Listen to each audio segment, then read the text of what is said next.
हाँ, अब तो ये बताओ पहले तो सारे के सारे, लास्ट मैंने कराया था ईसीजी। ईसीजी में कोई डाउट? ईसीजी में कोई डाउट? देख लो लास्ट चैप्टर में कोई भी डाउट हो जो लग रहा हो यार सर ये समझ नहीं आया, बढ़ जाए आगे। चलो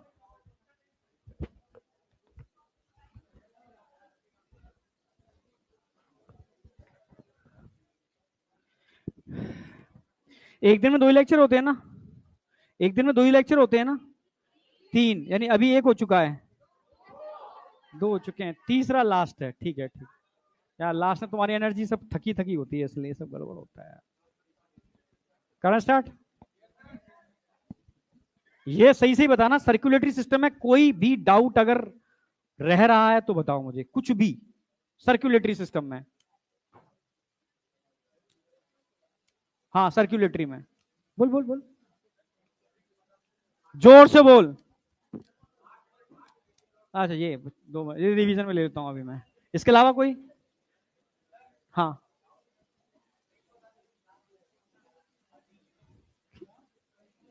किस में कंफ्यूजन हो रहा है? दो अभी कुछ है कंफ्यूजन? कुछ कंफ्यूजन नहीं है भाई, अब देख अभी समझाता हूं मैं। हाँ बेटा देखो, अभी उस बच्चे ने सिर्फ पूछा डिसऑर्डर में कंफ्यूजन आ रहा है, बस वो मैं बता देता हूं। इसके अलावा कोई कंफ्यूजन है? समझो। हाँ हाथ उठाओ। हाँ जोर से बोल। ग्राफ? भाई क्या बोल रहा है? हाँ बैठ, ठीक है ठीक है, पीछे हट। जब नया चैप्टर स्टार्ट होता है तो रिवीजन नहीं होता, ठीक है? अब तो नई एकदम पूरी एनर्जी यहां लगेगी। अब सुनो मेरी बात क्विकली फास्ट। सबसे पहले हमने बात की थी हार्ट डिसऑर्डर के अंदर, ठीक है? हार्ट डिसऑर्डर में मैंने बताया था अगर कार्डियक मसल्स को, पीछे एकदम साइलेंट हो पहले तो, पीछे क्या नाम है इसका, ब्लैक कैप है क्या ये? हाँ अब नहीं, अब सीधे इधर आ जाओ, ठीक है पीछे इधर। देखो सबसे पहले हमने बात की थी अगर आप मान लो किसी को सीएडी हो रखा है, कोरोनरी आर्टरी डिसीज। सीएडी मतलब कोरोनरी आर्टरी डिसीज, मतलब कोरोनरी आर्टरी के अंदर कोलेस्ट्रॉल का डिपोजिशन, फैट का डिपोजिशन, कैल्शियम का डिपोजिशन, फाइब्रस टिश्यू का डिपोजिशन, तो उसका ल्यूमिन क्या हो जाएगा? स्मॉल हो जाएगा। अगर ल्यूमिन स्मॉल होगा तो ब्लड के फ्लो पर इफेक्ट आएगा, ब्लड के फ्लो पर इफेक्ट आएगा तो कहीं ना कहीं एथेरोमा बनेगा। एथेरोमा, एथेरोमा समझ रहे हो ना? पहाड़ बनेगा, समझ रहे हो? अगर पहाड़ बनेगा तो जितना ब्लड पहुंचना चाहिए हार्ट की मसल्स में उतना ब्लड नहीं पहुंचेगा, यानी कहीं ना कहीं कार्डियक मसल्स में ब्लड की सप्लाई कम हो जाएगी। इसको बोलते हैं मायोकार्डियल इस्चीमिया। क्या बोलते हैं? इस्चीमिया का मतलब reduce supply of oxygen to cardiac muscles. क्या बोलेंगे इसको? आई कोई नहीं बोलेगा, यही बोलेगा। क्या बोलेंगे इसको? क्या बोलेंगे इसको? अरे इसको क्या बोलेंगे? इस्चीमिया। क्लियर है बिल्कुल? अब भूलेगा कभी इस्चीमिया नहीं। अगर हार्ट की मसल्स के अंदर सप्लाई ऑफ ऑक्सीजन रिड्यूस हो रही है तो जितना उसको कार्डियक आउटपुट करना चाहिए उतना कर पाएगा क्या? थक जाएगा, काम में फेल हो जाएगा। मतलब क्या बोलेंगे इसको? Heart failure. क्या बोलेंगे इसको? उसका कार्डिक आउटपुट कम हो रहा है क्योंकि जितना उसको ब्लड पंप करना चाहिए, जितना ऑर्गन को रिक्वायर्ड है उतना ऑर्गन को नहीं मिल रहा। नहीं आया क्या? क्या बोलेंगे इसको?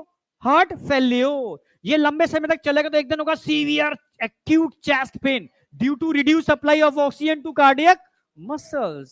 समझ में आया? मतलब क्या हो रहा है इसको? Angina pectoris. समझ रहे हो? एंजाइना पेक्टोरिस जो मेल में भी हो सकता है, फीमेल में भी हो सकता है।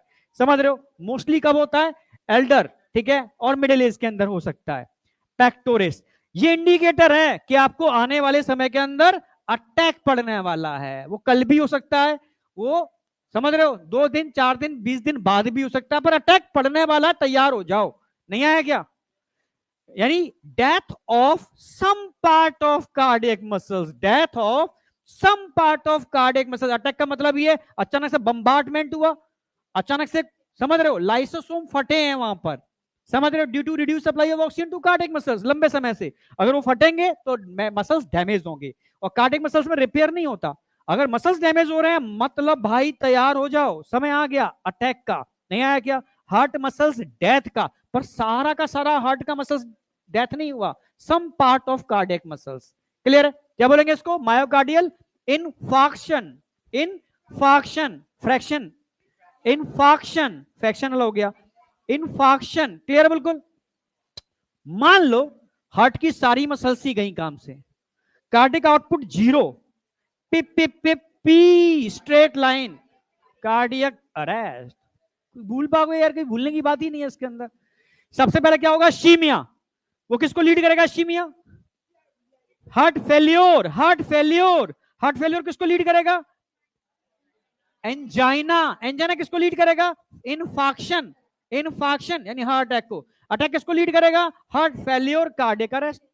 सब चीजें एक दूसरे से इंटरकनेक्टेड हैं। अब बताओ कहां दिक्कत आई? अब बात आती है, जैसे इसने पूछा, हाँ अभी इसने पूछा इसकी बात कर रहा हूं। जैसे मान लो, हाँ हाँ इनफाक्शन, इस्कीमिया स्टार्टिंग में होता है, मतलब reduce supply of oxygen to cardiac muscle starting में इस्कीमिया। कोई बीमारी नहीं है, समझ रहे हो? एंजाइना मतलब इंडिकेटर है, अब तो मामला स्टार्ट हो गया।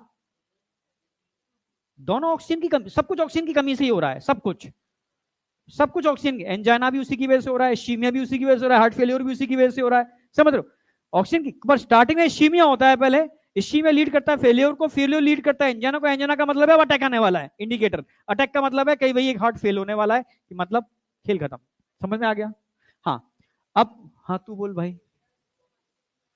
क्या क्या बोल रहा है? एयर, एयर इम्पो, ये कोई नया इंग्लिश का वर्ड ले आया, मैं तो मैंने पढ़ाया नहीं। मैंने पढ़ाया क्या ये कुछ?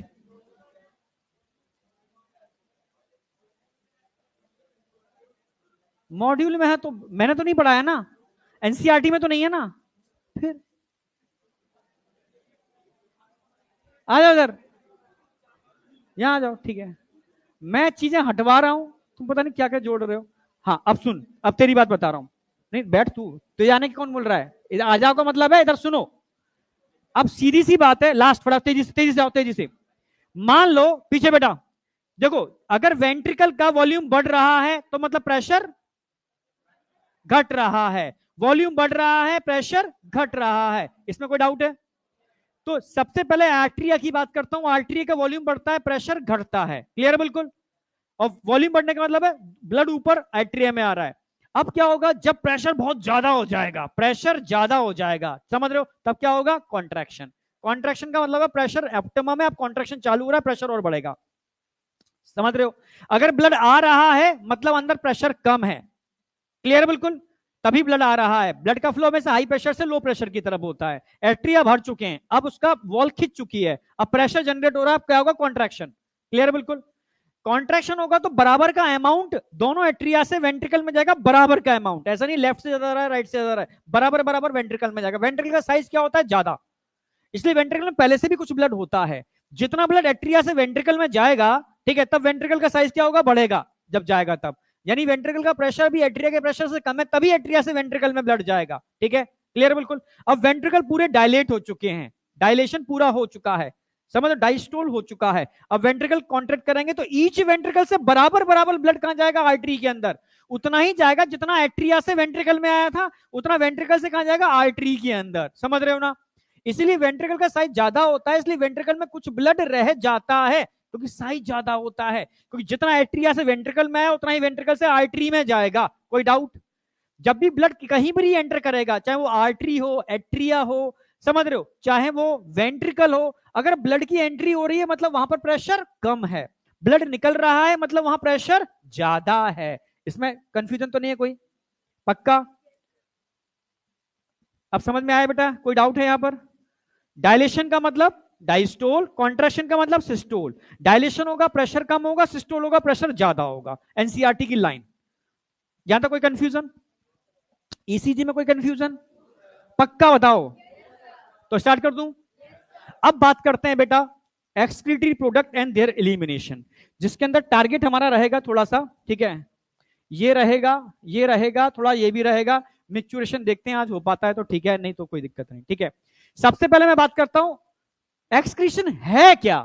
भाई आप बहुत सारी चीजें एक्सेस अमाउंट में इनटेक कर लेते हो। जैसे आज आपको कहा जाए कि 100 रुपए में भर पेट रबड़ी, ना समोसा नहीं मिला खाओगे, रबड़ी मिल रही है, रसमलाई 100 रुपए में भर पेट, तो आप एक दो खाओगे क्या? बगल में और भी चीजें हैं, मतलब साथ में रोटी सब्जी भी है, तो क्या खाओगे? रबड़ी खा जाओगे, चाहे वो पचे ना पचे, मतलब आज वसूल कर लोगे 100 रुपए। तो ऐसे ही अगर सोचो इतनी रबड़ी खा गए तो इतना ब्लड में जाएगी, तो सारा सारा होम्योस्टेटिक सिस्टम बिगड़ नहीं जाएगा? तो अगर कोई चीज तुम एक्सिस में ज्यादा मात्रा में बॉडी में इंटेक कर लेते हो, नहीं समझ में आया? ज्यादा अभी नहीं मिल रही है रबड़ी, खुश हो रही है रबड़ी के नाम पर, ठंडी ठंडी रबड़ी आने वाली है। नहीं है रबड़ी मतलब रसमलाई, रसमलाई है ना, ठंडी ठंडी एकदम डूबी हुई, अंतर है, रबड़ी बनती है, समझ रहे हो, और रसमलाई वाह ठंडी ठंडी। हाँ मतलब मजा आता है ना एकदम, समझ रहे हो? ऐसी बात पे खाना जा करके, ठीक है, आ जाओ वापस आ जाओ। चलो ठीक है, सीधी सी बात है, अगर आप एक्सिस में कोई चीज इंटेक कर लोगे तो उसको एलिमिनेट करना बहुत जरूरी है। पहला, उसके लिए किडनी आपकी है, क्योंकि होम्योस्टैटिक, अभी बायोमोलिक्यूल में पूरा पैरा दे रखा है होम्योस्टैटिक के लिए। होम्योस्टैटिक का मतलब है संतुलन बना के रखना, बॉडी फ्लूइड में आयनों का संतुलन, बॉडी फ्लूइड में वाटर का संतुलन, बॉडी फ्लूइड में टॉक्सिक सब्सटेंस का संतुलन, बॉडी फ्लूइड में एक्सिस में आप जो भी इंटेक करते हो उसका संतुलन, इंक्लूडिंग ग्लूकोज, समझ रहे हो, कोलेस्ट्रॉल, फैट एटसेट्रा। ठीक है, स्पेशली मैं यहां बात कर रहा हूं वाटर सॉल्युबल सब्सटेंस की, उनके लिए अलग मेथड है। तो जितना भी वाटर सॉल्युबल सब्सटेंस है उसको मेंटेन रखने के लिए किडनी बहुत इंपॉर्टेंट रोल प्ले करती है। जितना जरूरत है उसको बॉडी में स्टोर रखती है, रिमेनिंग को क्या करती है? एक्सक्रीट आउट करती है, वही बाहर निकलो तुम। आया नहीं आया? इसी को हम बोलते हैं एक्सक्रीशन, जिसके अंदर एक्सिस में इंटेक किया हुआ सब्सटेंस होता है नंबर 1, साथ में मेटाबॉलिक बेस्ड होते हैं, मेटाबॉलिक बेस्ड होते हैं, और साथ में नाइट्रोजनस बेस्ड भी होते हैं। आई या नहीं आई? अब मेटाबॉलिक बेस्ड क्या होते हैं? मेटाबॉलिक बेस्ड जो मेटाबॉलिक प्रोसेस के थ्रू बन रहे हैं, जैसे मेटाबॉलिक बेस्ड वाटर भी बनता है जब ग्लूकोज टूटता है, मेटाबॉलिक बेस्ड गैस में CO2 बनती है, मेटाबॉलिक बेस्ड में लैक्टिक एसिड का फॉर्मेशन होता है, नाइट्रोजनस बेस्ड में अमोनिया बनता है, नाइट्रोजनस बेस्ड में यूरिया बनता है, यूरिक एसिड बनता है। ये सब बॉडी के लिए हाईली टॉक्सिक होते हैं, इनको एलिमिनेट करने की जो मैकेनिज्म है इसको एक्सक्रीशन बोलते हैं। यानी एक लाइन में कहा जाए कि मेटाबॉलिक बेस्ड, नाइट्रोजनस बेस्ड और एक्सिस में इनटेक किया हुआ फूड, चाहे वो कुछ भी हो, एक्सिस में है, तो इन सबको बॉडी से एलिमिनेट करने की जो मैकेनिज्म होती है उसको हम एक्सक्रीशन बोलते हैं। ये एनसीईआरटी का एक पैरा है। आई या नहीं आई? तो इसको लिख लो पहले, ठीक है, फिर आगे बढ़ते हैं। ठीक है, तो सबसे पहले हम बात करेंगे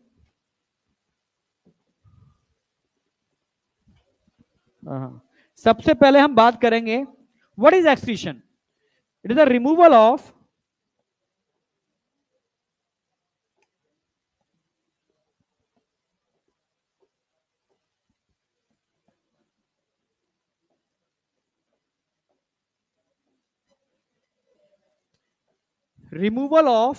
क्या क्या?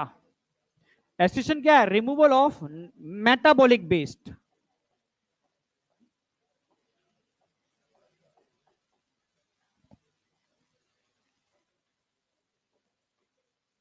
लाइक जैसे, ठीक है, CO2 ले लो, लैक्टिक एसिड ले लो,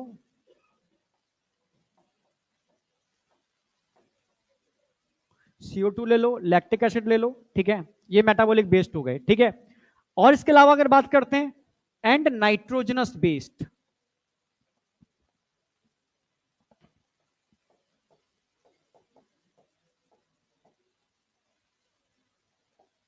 एक बात ध्यान रखना, फ्राइडे तक ये चैप्टर खत्म करना है, चाहे 15 मिनट हर बार आपको एक्स्ट्रा देने पड़े, समझ रहे हो? हाँ, मतलब फ्राइडे को मैं जाऊंगा 270 क्वेश्चंस की सीट देके जाऊंगा, ठीक है, जिसमें सारे टाइप के क्वेश्चंस हैं, एनसीईआरटी लाइन वाइज लाइन है। ठीक है, अगले हफ्ते वो सारे करने हैं। ठीक है, डाउट सर जो टीचर हो यहाँ पर उनसे आप डिस्कस करना, फिर भी रह जाती हैं चीजें तो मुझसे आके डाउट में डिस्कस करोगे। ठीक है, 2 से 4 मैं यहाँ से जाऊंगा नहीं क्लास से बाहर, मैं खाना खा ही मंगा लूंगा ऊपर ही, ठीक है, समझ रहे हो? तुम में से खाना नहीं लाए हो तो मेरे संग शेयर कर लेना, जिस दिन मैं ना लाऊं तो मुझे भी खिला देना, शेयर करा देना, ठीक है, बराबर बराबर हो जाएगा, उधार नहीं रहेगा, समझ रहे हो ना? हाँ, समझ गए ना? और उस 2 घंटे जो भी डाउट है आप डिस्कस कर लेना, मैं 4 बजे नीचे उतरूंगा यहाँ से, क्लियर है बिल्कुल? तो अगर कोई क्वेश्चन पिछली बार के रह गए हो तो इस बार डिस्कस कर लेना, ऐसी अगली बार इस बार के जो शीट दूंगा वो लगा लेना 270 क्वेश्चन की एक्सक्रीटरी की, ठीक है? 2 शीट तो मिल चुकी है ना आपको, रेस्पिरेटरी और सर्कुलेटरी। हाँ, अब एक्सक्रीटरी की मैं जस्ट फ्राइडे को देके जाऊंगा, ठीक है? ऐसे ही प्रोसेस चलेगी हर वीक, मेरी कोशिश रहेगी कि एक हफ्ते में एक चैप्टर, क्लियर बिल्कुल? पहले दिन स्पीड थोड़ी स्लो रखता हूं कि तुम चैप्टर की रिदिम में आ जाओ, चैप्टर का बेसिक समझ लो, है क्या चैप्टर, चैप्टर कह क्या रहा है, ठीक है? क्योंकि इसका लोकोमोशन मूवमेंट चालू होगा। पहले के अंदर हम बेसिक टिश्यू के बारे में बात करेंगे और सेकंड के अंदर हम मतलब उसको मतलब अगली वीक में खत्म कर देंगे, ठीक है? अगर कोई चैप्टर बहुत बड़ा है, समझना, तो अगले वीक में अगर वो जाता है, मान लो, तो अगले वीक वाला चैप्टर अगर छोटा होगा तो उसको मैं एडजस्ट करके मतलब कोशिश रखेंगे मीन निकालने की कि हर हफ्ते में एक चैप्टर, समझ रहे हो? मीन निकल के आएगा लगभग एवरी वीक एक चैप्टर, ठीक है? ये मेरा टारगेट है, ठीक है? सेम पैटर्न चलेगा, मैं क्वेश्चन की शीट दूंगा, वो आपको करनी है, फिर डिस्कशन करना है, ओके? टेस्ट सबको देना है। अभी टेस्ट जो कल हुआ है उसके मार्क्स आते ही मुझे बता देना कौन कौन से बच्चे क्लास में टॉपर हैं, ठीक है? और कमी जो दिक्कतें आती हैं टेस्ट में वो डिस्कस भी कर सकते हो, सर ये इस बार दिक्कतें आई उसको हम सॉल्व कैसे करें। हाँ, एक क्वेश्चन का करेक्शन है, एक क्वेश्चन का करेक्शन है, वो मैं करा दूंगा, वो CO2 वाला। हाँ हाँ, ठीक है, वो देख लिया मैंने, उसका मैं उसका बस जो आंसर तुमने लगाया होगा 7% वाला लगाया होगा ना, 3% दे रखा है ना, उसको आंसर को मैं करेक्ट करा दूंगा 7% वाला, ठीक है? हाँ, ठीक है। क्या बेटा?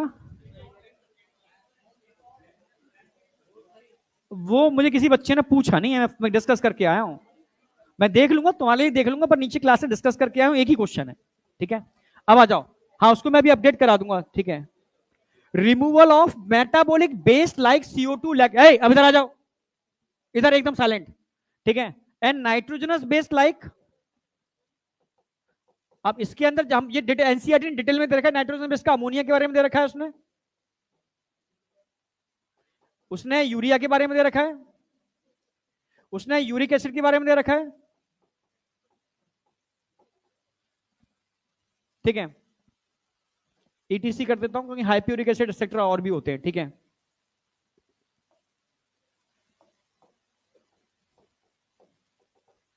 तो removal of metabolic based and nitrogenous based,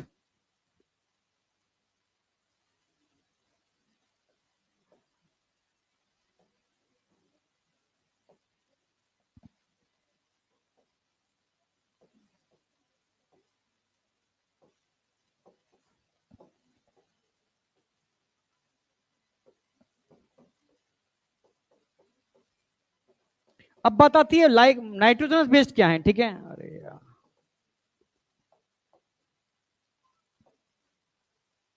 अगर हम बात करते हैं किसकी, मेटाबॉलिक बेस्ड, तो मेटाबॉलिक बेस्ड में आप ले सकते हो जैसे C6H12O6 है, इसको ब्रेक करने के लिए आप क्या यूज करोगे, 6 ऑक्सीजन यूज करोगे, एरोबिक रेस्पिरेशन में कराया है मैंने, तो आप ये जानते हो, ये आपको पता है कि 6 क्या बनते हैं इसमें, CO2, 6 ही क्या बनेंगे इसके अंदर, H2O, और क्या बनेगा इसके अंदर जरा बताओ, 38ATP, कोई डाउट?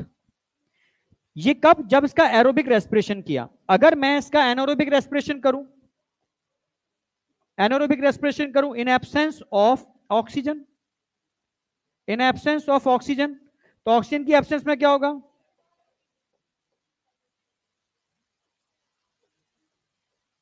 इथेनॉल तो बनता ही है, ठीक है? ऑक्सीजन की एब्सेंस में लैक्टिक एसिड भी तो बनता है, कितने मॉलिक्यूल बनेंगे, 2 लैक्टिक एसिड प्लस 2 ATP बनता है, ये आपको पता है, इसमें कोई डाउट नहीं है। अब बात आती है सर ये है क्या, it is a metabolic based, ये क्या है, मेटाबॉलिक बेस्ड CO2 है, ये क्या है, मेटाबॉलिक बेस्ड लैक्टिक एसिड है, ये मेटाबॉलिक बेस्ड वाटर होता है, इसको भी निकाला जाता है यूरिन के थ्रू, ठीक है? पर कई एनिमल इस मेटाबॉलिक बेस्ड वाटर को यूटिलाइज भी कर लेते हैं, पर यहां पर जो हमने डिस्कस किया है स्पेशली दो चीजों के लिए जो हमने डेफिनेशन में लिखा है, CO2 और लैक्टिक एसिड, ये क्या है, मेटाबॉलिक बेस्ड,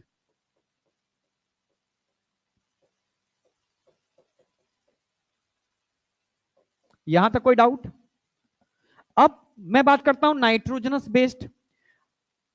पहले एम्स में आया हुआ क्वेश्चन है कि अगर एक इंसान कार्बोहाइड्रेट रिच डाइट लेता है, उसकी डाइट में कार्बोहाइड्रेट बहुत ज्यादा है, ठीक है, और एक इंसान प्रोटीन रिच डाइट लेता है, उसकी डाइट में प्रोटीन ज्यादा है, बताओ किसकी यूरिन में यूरिया ज्यादा होगा? सिंपल, प्रोटीन के अंदर।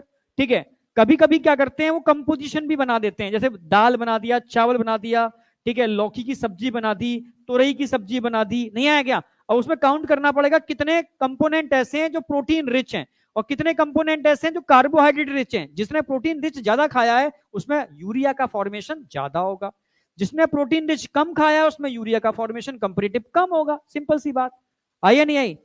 तो सिंपल सी बात है, आप प्रोटीन खाते क्यों हो? प्रोटीन खाते हो बिल्डिंग ब्लॉक के लिए, यानी amino acid is a building block. भाई प्रोटीन किस बॉडी किससे बनती है? प्रोटीन। प्रोटीन क्या है? It is a polymer. किसका पॉलीमर है? अमाइनो एसिड का। तो अमाइनो एसिड खाओगे तो प्रोटीन बनेगी और प्रोटीन आपके बॉडी का बिल्डिंग ब्लॉक है। आई या नहीं आई? पहली बात। दूसरी बात, अगर मान लो आपको लगता है ना सर मैं तो प्रोटीन ही खाऊंगा, मैं कार्बोहाइड्रेट कार्ब्स खाऊंगा ही नहीं, नहीं आया क्या? कई लोग जो जिम में जो बहुत ज्यादा मतलब मस्कुलरिटी अपनी मेंटेन करते हैं वो कार्ब्स लेते ही नहीं है, वो प्रोटीन पर रहते हैं, ठीक है। अब उनके केस में क्या प्रोटीन बिल्डिंग ब्लॉक का काम करेगी? करेगी, पर एनर्जी भी प्रोटीन से ही मिलेगी, यानी प्रोटीन टूटेगी भी अमाइनो एसिड में, वो सबके अंदर टूटेगी, फिर अमाइनो एसिड भी टूटेंगे उनके अंदर। आप समझ रहे हो? नॉर्मल केस में अमाइनो एसिड से प्रोटीन बनती है, हाँ या ना? ये लिख लिया पहले तुमने, ये बताओ। ठीक है, अब मैं आगे बढ़ रहा हूं, थोड़ा अब समझाता हूं। मान लो ये आप हो,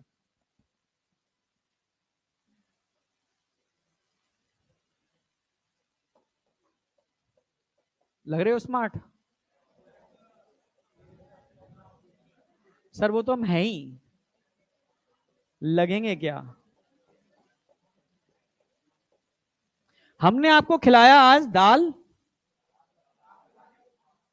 और सत्तू की रोटी, नहीं आई क्या? Protein rich. बस समोसा नहीं खाया तुमने, ठीक है। आपने प्रोटीन क्या किया? इनटेक किया। अगर प्रोटीन खाओगे तो protein is the polymer, it is the polymer of amino acid. अब ये पॉलीमर टूटेगा छोटे छोटे अमाइनो एसिड के अंदर। किसमें टूटेगा?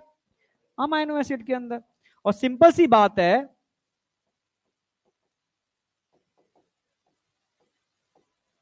ये सारे अमाइनो एसिड कहां पर जाएंगे?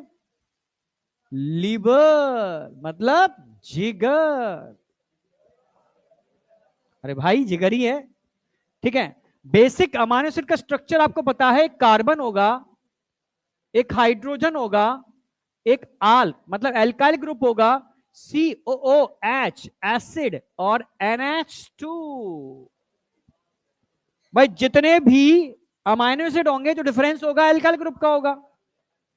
इसी के बेस पर हम इनको दो पार्ट में डिवाइड करेंगे, एसेंशियल है, तुझसे तो ऐसी मैं एक्सपेक्टेशन नहीं रखता भाई, एसेंशियल और नॉन एसेंशियल। एसेंशियल कौन होते हैं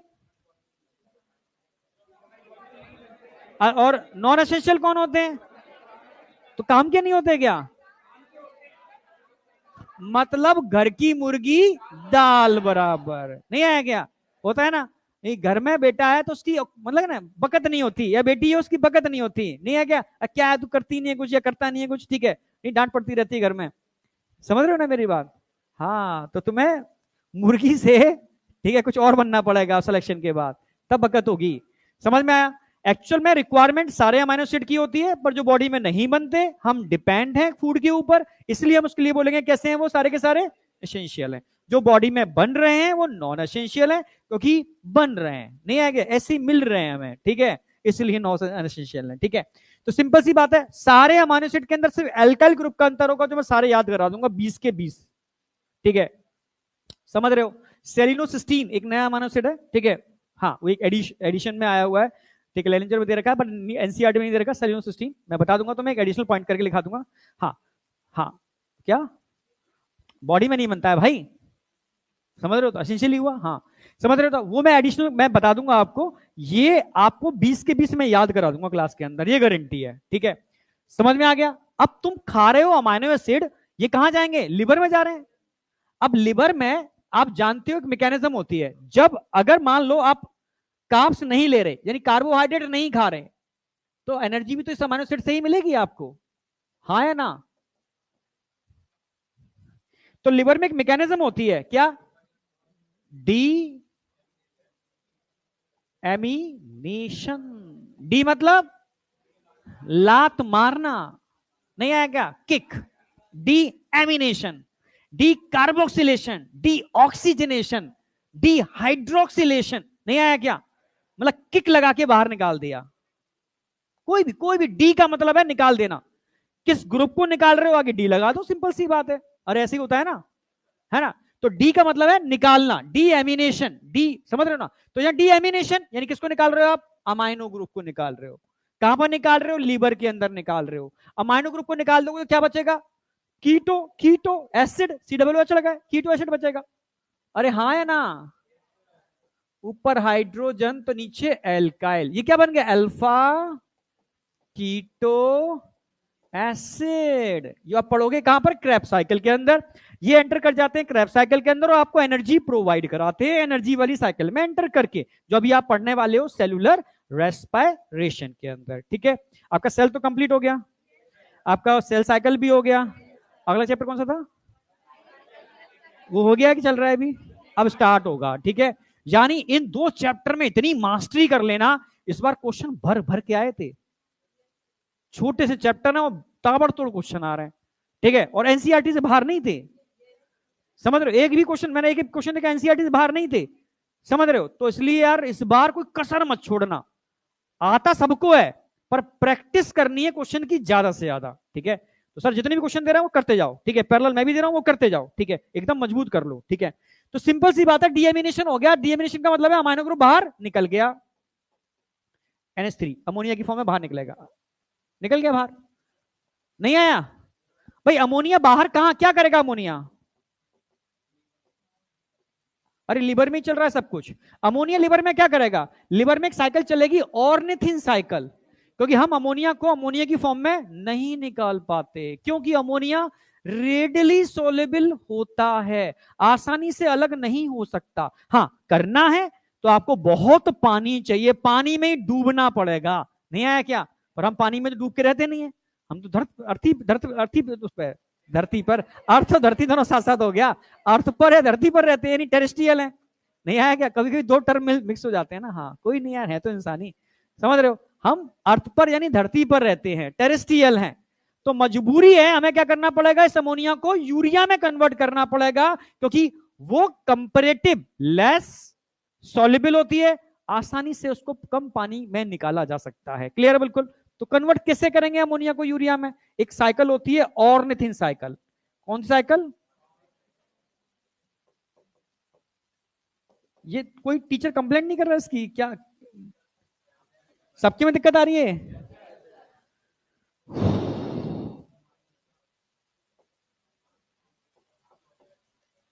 ठीक है, मैं आज बोलता हूं ऑर्निथिन साइकिल। तो ऑर्निथिन साइकिल में अगर हम बात करेंगे बेटा, ऑर्निथिन साइकिल में क्या चाहिए हमें, 2 तो चाहिए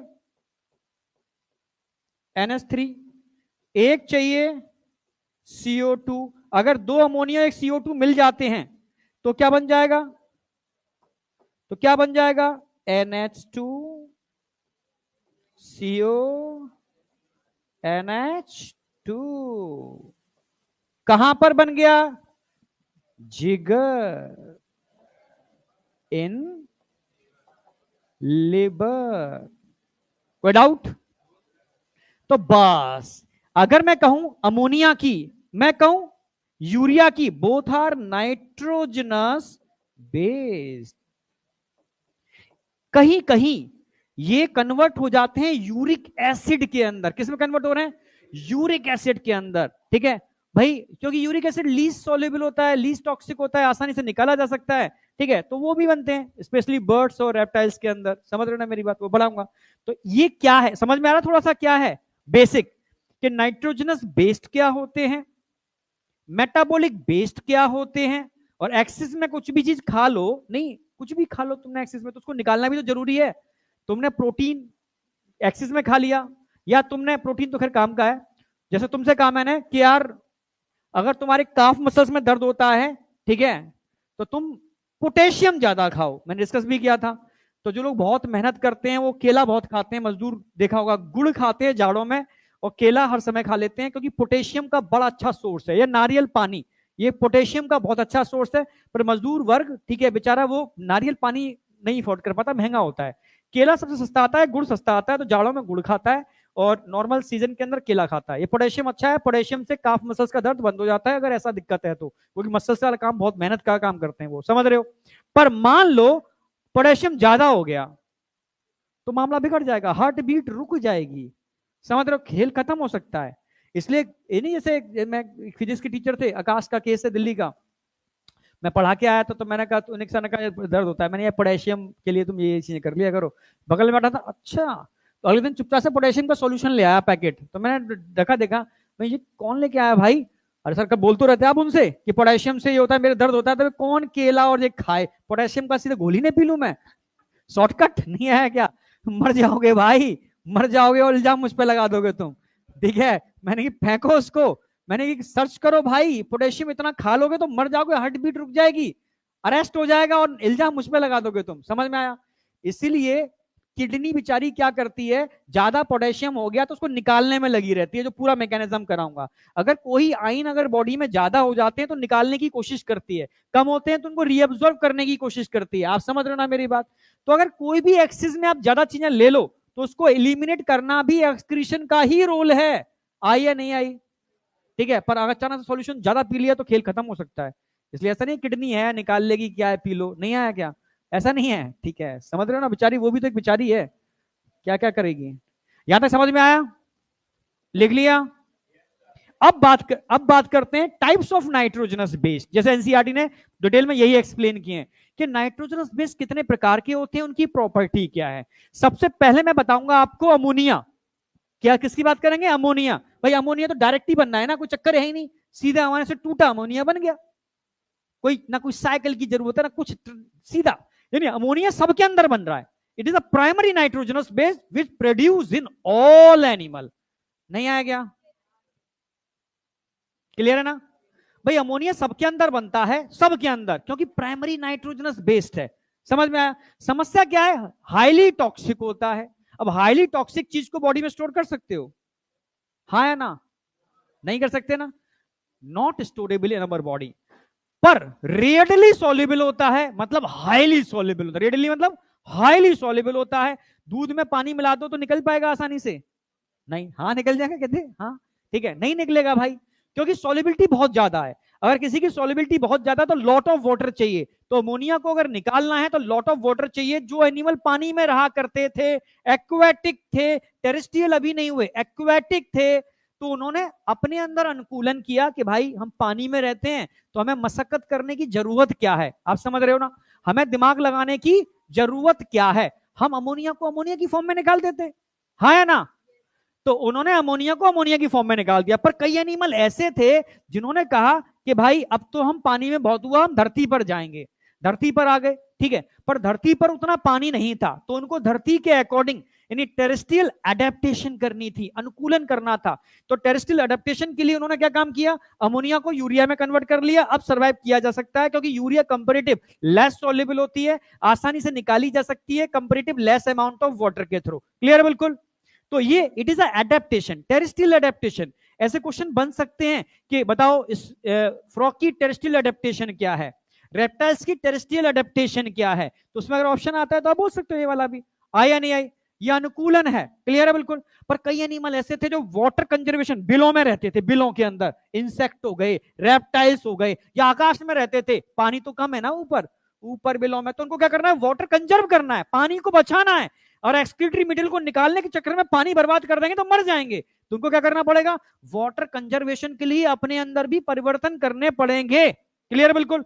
तो उन्होंने क्या काम किया, उन्होंने ठीक है एक काम करते हैं, अब हम बनाते हैं यूरिक एसिड, ठीक है, बहुत लीस्ट टॉक्सिक होता है, लीस्ट सॉल्युबल होता है, for removal require least amount of water. नहीं आया क्या। तो उन्होंने अपने को उस कंडीशन के अकॉर्डिंग एडेप्ट कर लिया, अनुकूलित कर लिया, वाटर कंजर्वेशन पे काम किया। आई या नहीं आई।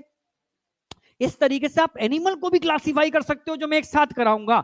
अमोनोटैलिक, यूरियोटैलिक, यूरिकोटैलिक, अमोनोटैलिक जो एक्वेटिक थे अमोनिया रिलीज करते थे, यूरियोटैलिक जो टेरेस्ट्रियल थे यूरिया रिलीज करते थे, यूरिक और यूरिकोटैलिक जो यूरिक एसिड रिलीज करते थे, वाटर कंजर्वेशन पर काम करते थे। कोई डाउट? पक्का? तुम थके हुए हो या परेशान हो? नहीं, इन सबके चेहरे ऐसा लग रहा ना एकदम। शांत रहो, पर समझ रहे हो ना, अंदर से एक पॉजिटिव रहो। चेहरे पे पॉजिटिवनेस दिखनी चाहिए ना।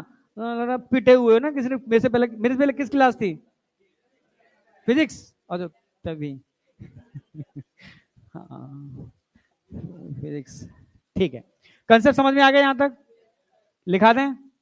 देखो, थोड़ा सा एनर्जी कंजर्वेशन पे करो, ठीक है?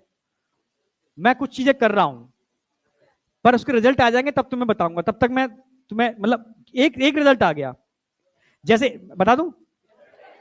मतलब पहले मैंने इतना समझा था, तुम भी जानते होगे, नाड़ी शोधन। नाड़ी शोधन जानते हो? ठीक है। जैसे जैसे अगर मान लो किसी का वजन बहुत ज्यादा है, मैं अपना ही मान लेता हूं, किसी बच्चे को नहीं मैं इंडिकेट कर रहा, मेरा ही वजन बहुत ज्यादा है, अब मुझे वजन कम करना है, तो अपने बीमार को बढ़ा लू मैं, BMR, बेसल मेटाबॉलिक रेट, तो मेरा वजन अपने आप सही हो जाएगा। कोई बहुत दुबला पतला बच्चा है, मतलब बिल्कुल, अब मैं दुबला पतला नहीं हूं तो मैं किसको टारगेट करूं? कोई है दुबला पतला बहुत? हाँ चलो, वो ठीक है, मान लो, ठीक है। ये है सच में, तो एक ये भी है, ठीक है। हाँ, अरे तू दुबला पतला नहीं है, ठीक है। दुबला पतला ना, हड्डियां दिख रही हैं एकदम। हाँ ठीक है, ये है, ये पतली दुबली है। मान लो अब इस बच्ची को, हाँ तू तो सही है यार, ठीक है, स्मार्ट है, ठीक है, ठीक है। अब इस बच्ची, सुनो इधर, ये मान लो ये बहुत कमजोर है और ये चाहती है सर मैं ठीक हो जाऊं, तो ये अपना BMR क्या कर ले, थोड़ा कम कर ले, ठीक है। अब ना तो इसके मेरे पास टाइम है कि मैं एक्सरसाइज कर पाऊं, पर मैं थोड़ी बहुत कर लेता हूं, पर इसके पास बिल्कुल ही टाइम नहीं है क्योंकि इसको पढ़ाई करनी है, इस साल नीट निकालना है, समझ रहे ना मेरी बात? तो सर अब कुछ ऐसा बताओ कि बिना मेहनत के काम हो जाए। तो एक सिंपल तरीका है, ठीक है, पहले मैं इस पर अप्लाई कर रहा हूं। पहले मैं देखता था, मैंने तुमसे कहा था ना तुम्हारी नोस्टल कौन सी चल रही है, एक बार करवाया था क्लास में, लेफ्ट या राइट। जैसे ही आप सो के जगते हो, आपकी राइट नोस्टल चलनी चाहिए, राइट नोस्टल चलनी चाहिए, नहीं, एयर का in and out right side से ही होना चाहिए। राइट साइड से होने से आपकी बॉडी के अंदर हीट जनरेट होती है, आपकी बॉडी का BMR बढ़ जाता है, आपकी बॉडी बहुत अच्छा परफॉर्म करती है, जितना खाते हो मैक्सिमम एनर्जी आप कंज्यूम कर सकते हो, आपके दिमाग की एक्टिविटी तेज होती है, आपका ब्रेन, आपकी बॉडी, आपका पूरा सिस्टम पूरे दिन बहुत एक्टिव होता है। पर जब सोने जाते हो और आप चाहते हो सर 4 घंटे में मैं 8 घंटे की नींद पूरी कर लूं, टाइम बचाना है मुझे, पढ़ाई बहुत करनी है, तो सोते समय आपका लेफ्ट नोस्ट्रिल चंद्र नाड़ी चलनी चाहिए, ये पक्का है। ऐसा कर गए तो आप 4 घंटे में 8 घंटे की नींद पूरी कर लोगे, क्योंकि उस समय बॉडी क्या हो जाएगी, शांत हो जाएगी। ठंडा ठंडे का चंद्र नाड़ी का मतलब है आपका लेफ्ट नोस्ट्रिल चीजों को शांत करता है, समझना। उस समय आप 4 घंटे के अंदर 8 घंटे का, ठीक है, 4 घंटे के अंदर 8 घंटे की चीज कंप्लीट हो सकती है, ये समझ रहे हो ना मेरी बात? राइट एंड लेफ्ट का कंसेप्ट क्लियर है? इसमें कोई डाउट है? क्लियर है? अब मैं बड़ा परेशान था, समझ में तो आ गया मेरे, यार राइट पर मैं देखता था कभी मेरा लेफ्ट चल रहा है दिन में, सोते समय राइट चल रहा है, मैंने गड़बड़ है मामला, ठीक है, कोशिश की मैंने, ठीक है, खूब अनुलोम विलोम करके, पर नहीं सेट हुआ, ठीक है। फिर मैं जो योगा के एक्सपर्ट हैं उनसे मिला, ठीक है, समझ रहे हो, फिर उन्होंने समझाया, नहीं वो रामदेव ही है क्या? एक्चुअल में रामदेव ने तो पतंजलि से चीजें चुरा ली हैं, नहीं आया। पतंजलि एक्चुअल में जनक थे, ठीक है, कैवल्य धाम पतंजलि, उन्होंने उनके नाम को ये सब ब्रांड यूज कर लिया, तो लोग सोचते हैं पतंजलि मतलब एक ब्रांड है जो रामदेव बाबा जी ने, समझ रहे ना मेरी बात? उन्होंने तो बिजनेस किया, ठीक है, सिंपल है, एक योग की चीजों का, ठीक है, कोई नहीं, ठीक है, पर एक पॉजिटिविटी है क्योंकि उन्होंने अवेयर किया आम आदमी को, जो आम आदमी नहीं जानता था, ये अवेयरनेस थी उनकी, पॉजिटिविटी, ठीक है। वापस मैं आ रहा हूं, तो मैं परेशान था कि कैसे सही किया जाए, और मैं सच कह रहा हूं, मैं लगभग 7-8 दिन हो गए, मैं अपने को बड़ा अच्छा फील कर रहा हूं, खूब खा रहा हूं, पचा भी रहा हूं मैं। अब समझ रहे हो, मेरा BMR बढ़ रहा है पहले से, ठीक है, और अगर मैं इसको मेंटेन करता रहा तो शायद चीजें हो जाएंगी। अब क्या, अब जैसे ही मैं सुबह उठता हूं पहले चेक करता हूं मेरी कौन सी नाड़ी चल रही है, लेफ्ट या राइट, मुझे सूर्य नाड़ी तेज करनी है, यानी एकदम खतरनाक आग लगनी चाहिए शरीर के अंदर। नहीं आया क्या? पहला तो सबसे पहले क्या करोगे, सूर्य नाड़ी एक्टिवेट करने के लिए आप लेफ्ट करवट से लेटोगे ऐसे। नहीं आया क्या? नहीं है। सुबह जब भी खाना खाओ लेफ्ट करवट से लेटो, लेफ्ट यानी ये आपका लीवर ऊपर होना चाहिए, ये साइड होनी चाहिए, और फिर 5 मिनट आप इस लेफ्ट वाले इसको बंद करके राइट से एयर इन एंड आउट करो, आपकी सूर्य नाड़ी एक्टिवेट हो जाएगी। ना हो तो मैं जो समझ कहोगे मैं समझ रहे हो ना, हो जाएगी, गारंटी है। मैंने एक नहीं, मैंने इतने बार एक्सपेरिमेंट कर लिया। ठीक, अब मैं खुश हूं। जब मैं सोने जाता हूं, ठीक है, सोने जाता हूं फिर चेक करता हूं मेरी राइट है लेफ्ट, अगर राइट चल रही है, नहीं नहीं यार गड़बड़ है, अब मैं राइट से लेटूंगा और लेफ्ट से इन एंड आउट 2 मिनट करूंगा, मेरी लेफ्ट नाड़ी एक्टिवेट हो जाएगी। मैं मस्त, मतलब नींद इतनी गजब आ रही है, मतलब बढ़िया। ठीक है, अब खाना खाने के बाद, खाना खाने के बाद आपकी राइट नाड़ी चलनी चाहिए, लेफ्ट लेट जाओ, right in and out 2-3 minute करो, आपकी राइट नाड़ी चालू हो जाएगी। आप समझ रहे हो? समझना मेरी बात, ठीक है। और जब भी मुझे रेस्ट करना होता है तो मैं लेफ्ट नाड़ी एक्टिवेट करके थोड़ा 10-15 मिनट रेस्ट कर लेता हूं। यानी अब मेरे हाथ में आ गया है कि अपनी नाड़ी को कभी भी मैं चेंज कर सकता हूं। नहीं आई क्या? पूरा साइंस है इसके पीछे, पूरी साइंस है। फिर मैंने कई रिसर्च पेपर भी निकाले इनके, ठीक है, जो काम कर रहे हैं लोग, पूरी मैंने पढ़ाई करी, देखा मैंने, फिर मैंने अप्लाई किया, फिर मैंने, बस मेरा ये था एक्टिवेट नहीं होता था। ठीक है, उन्होंने ट्रिक बताई कि राइट कब एक्टिवेट करना है, लेफ्ट कब एक्टिवेट करना है, खाना खाने के बाद राइट एक्टिवेट करना ही है। नहीं आया क्या? मैं सच कह रहा हूं, मजा आ गया। समझे नहीं समझे? अब इससे क्या होगा, आपके ब्रेन की परफॉर्मेंस बढ़ेगी। 2 मिनट मुश्किल से यार, अब तुम किसी का 1 मिनट में स्टार्ट हो जाएगा, किसी का लेटते ही अपने आप राइट नोस्ट्रिल चलना चालू कर देगा। ये है, ये मैंने ट्राई कर लिया, ठीक है। और फिर जैसे एक चीज, अरे इतना बहुत है आज के लिए, अब नहीं, इतना ही बहुत है, तुम डाइजेस्ट नहीं कर पाओगे, तो डाइजेस्ट कर रहे हो ना, तो आज इतना करके देखो, ठीक है। पर खाना खाने के बाद राइट, रेस्ट करने के लिए लेफ्ट। रेस्ट हम इसलिए करते हैं बॉडी के ऑर्गन को प्रॉपर एनर्जी मिले, कम टाइम के अंदर हम ज्यादा काम कर पाए। जो लोग मेडिटेशन करते थे, देखा होगा, वो लोग कम सोते हैं, या कई लोग बहुत ज्यादा मेडिटेशन करते हैं वो सोते ही नहीं है। पहले मैं भी सोचा यार कैसे हो सकता है यार, ये सोता क्या नहीं है भाई, ये कुछ गड़बड़ है, कुछ है ना। फिर समझ में आया जब मैंने साइंस पढ़ी इसकी, योग साइंस अलग है, पूरी पूरी पूरी ह्यूमन फिजियो आनी चाहिए तब वो लोग पढ़ पाते हैं, तो इसकी क्लासें भी लगती हैं। जो योग में जाते हैं उनको ह्यूमन फिजियो क्लास, तो मैंने कई लेक्चर भी लिए हैं इस लोगों के, तब वहां से मुझे चीजें मिली भास्कर सर के थ्रू, वो योगा के एक्सपर्ट है, तो वो नेचुरोपैथी सेंटर भी चलाते हैं, तो मैंने वहां के लोगों को फिजियोलॉजी पढ़ाई, तो उन लोगों ने मुझे बहुत सारी चीजें बताई, तो मेरा अटैचमेंट वहां से बढ़ा। सुनो मेरी बात, सुनने हो ना? हाँ, तो अब राइट और लेफ्ट का कंसेप्ट समझ में आ गया, इसमें कोई डाउट? तो सेकंड स्टेप अभी नहीं।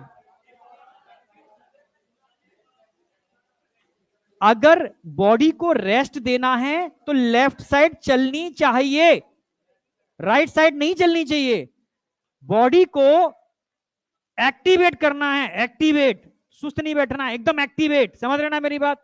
तो राइट नाड़ी चलनी चाहिए। नेगेटिव थॉट बिल्कुल ब्रेन में मत लाना, जैसे नेगेटिव थॉट आते हैं वैसे ही आपका सिंपैथेटिक नर्वस सिस्टम एक्टिवेट होता है, और सिंपैथेटिक नर्वस सिस्टम उन न्यूरोट्रांसमीटर को रिलीज करता है जिससे आपकी बॉडी डाउन होना चालू हो जाती है, मतलब आपकी परफॉर्मेंस घटना चालू हो जाती है। आप मतलब कितना मैं कह रहा, मन के क्या कहते हैं, मन के हारे हार है और मन के जीते जीत। पहले एक कहानी सुनी थी मैंने, पर इसको अप्लाई किया, जब आप मन में सोच लेते हो नेगेटिव थॉट, तो बॉडी में नेगेटिव न्यूरोट्रांसमीटर निकलना चालू हो जाते हैं, आपकी बॉडी सेम वैसे ही परफॉर्म करना चालू कर देती है। जैसे आप पॉजिटिव सोचते हो तो ऑटोमेटिकली यार पॉजिटिव न्यूरोट्रांसमीटर निकलते हैं, ठीक है। और कई बच्चा कहता है सर मैं सोच ही नहीं पा रहा, मैं तो टेंशन में हूं, अब बताओ क्या करूं मैं सोच ही नहीं पा रहा, मैं पॉजिटिव कहां सोचूं, मेरी टेंशन चल रही है, आप कह रहे हो पॉजिटिव सोचो। तो ऐसे बच्चे को मैं कहता हूं 20 मिनट तू कुछ भी कर ले, एक्टिव एक्सरसाइज कुछ भी, चाहे कार्डियो की कुछ भी कर ले, सूर्य नमस्कार कर ले, जंपिंग कर ले, और 20 मिनट के अंदर, क्योंकि एक्सरसाइज ब्रेन के अंदर डोपामाइन के लेवल को बढ़ाती है, ये फैक्ट है, एक्सपेरिमेंटल है। तो जैसे डोपामाइन निकलेगा तो तेरा मूड अपने आप चेंज हो जाएगा, गारंटी में दे रहा हूं।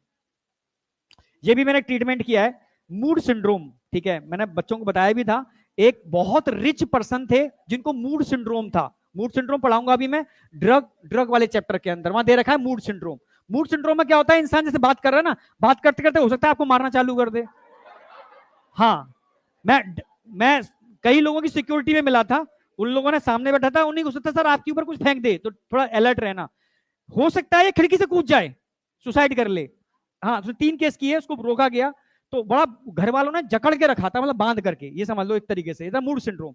वो ड्रिंक की वजह से बहुत ज्यादा एक्सेसिव एल्कोहल इंटेक करने की वजह से मूड सिंड्रोम हो जाता है। मैंने 15 दिन जैसे तैसे करके, मुझे मतलब फीस ठीक ठाक दी थी उन्होंने, तो डर डर के 15 दिन मैंने उसको ट्रीट किया। 15 दिन, 15 दिन के अंदर भाई वो कहता था मैं ऐसा सोच कैसे सकता हूँ सर, पॉसिबल ही नहीं है।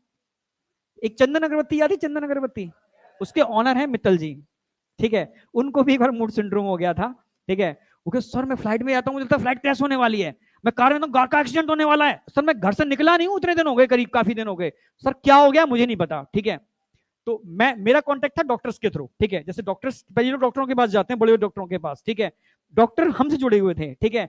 सर एक केस आया है, मेडिकल साइंस तो काम नहीं करेगी, यहाँ आपकी साइंस काम करेगी। तो मैंने क्या है भाई, ये ऐसे ऐसा केस है, ठीक है, मैं मिला, तो घर गया, विजिट की उनकी, ठीक है, तब समझ में आया अच्छा ये खेल है सारा का सारा। मैंने 15 दिन दो, आपका एकदम ना हो जाए सेट तो मुझे बताना, मैं सर आपका हो गया कर लूंगा मैं, ठीक है, सब कुछ है, कोई दिक्कत नहीं है। और 15 दिन बाद मैं सच कह रहा हूं, उनका कॉन्फिडेंस लेवल यहां था गजब। गाड़ी मैं खुद ड्राइव करके जाता हूं भाई, पहले गाड़ी बैठने में डर लगता था, अब गाड़ी मैं ड्राइव करके जाता हूं। नहीं समझ में आया? एक्चुअल मैं कह रहा हूं सारा खेल यहां से है, सारा खेल यहां से है। सोचोगे थकान हो रही है तो थकान होना चालू हो जाएगी, सोचोगे एनर्जी भर भर भरी भरी पड़ी है तो एनर्जी यार कम नहीं होगी, मैं सच कह रहा हूं। अरे भाई समझ में आ रही है? अब आ जाए, अब आ जाओ, ठीक है। अब मैं बात करूंगा, सुनो, टाइप्स ऑफ नाइट्रोजनस बेस समझ में आ गया। तो सबसे पहले हम बात करेंगे अमोनिया, हेडिंग लोगों फटाफट अमोनिया। यार आप तो चेहरे अच्छा कर लो, मैंने इसलिए थोड़ा बात मतलब लीक से हटाई थी। हाँ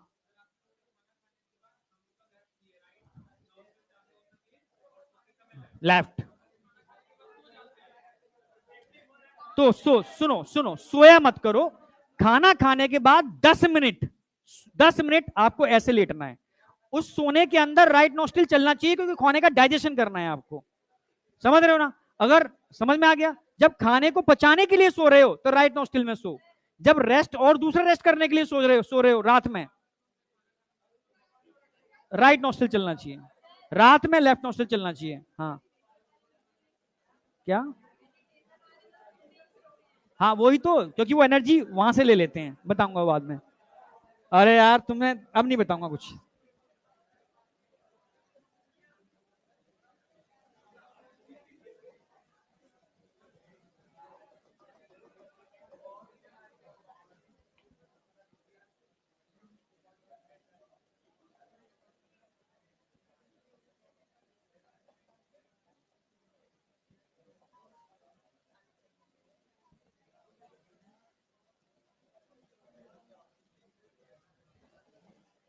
number 1 ammonia,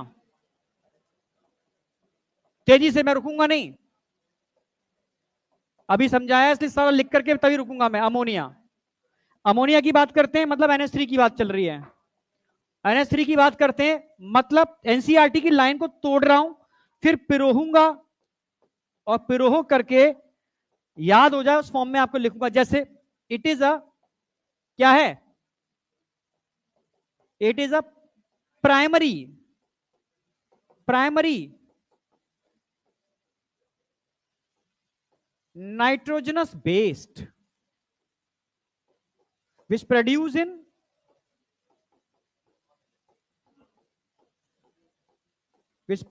in all animal,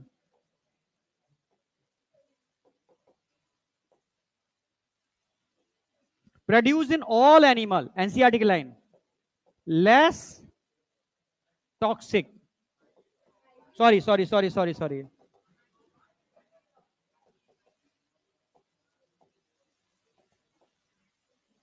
highly toxic है,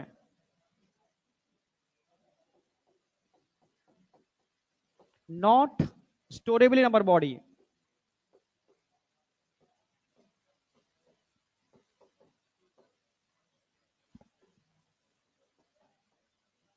अच्छा, रेडली सॉलेबल, एनसीईआरटी साथ साथ लिख रही है, number 3,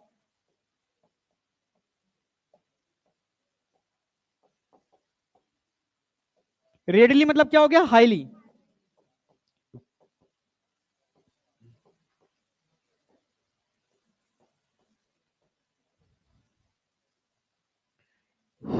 highly soluble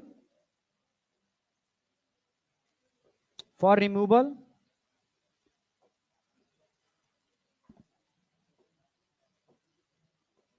required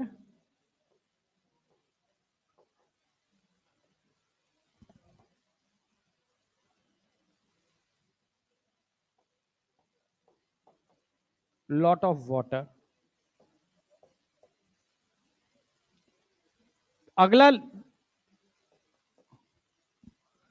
highly toxic है, not store in our body, ठीक है।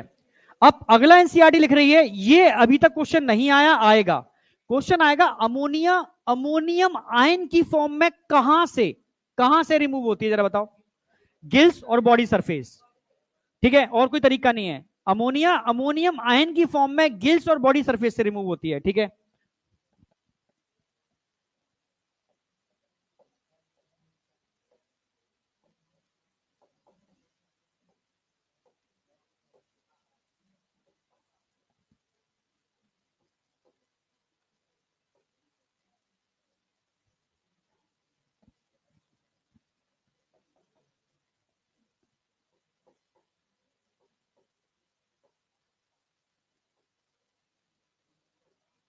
In the form of ammonium ion, NH4, ammonium ion.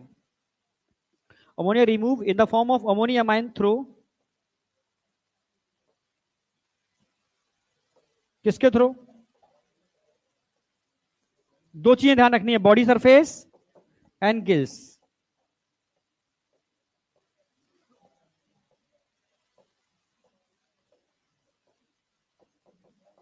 भाई कुछ भी करना है, फ्राइडे तक चैप्टर खत्म करना है, ये चाहे कुछ भी हो दोनों बैचों में। और साथ में एनसीईआरटी लिखा रही है क्या, एनसीईआरटी बोलती है कि किडनी का क्या अमोनिया को रिमूव करने में कोई सिग्निफिकेंट रोल है? No, kidney do not play any significant role in its removal, ठीक है।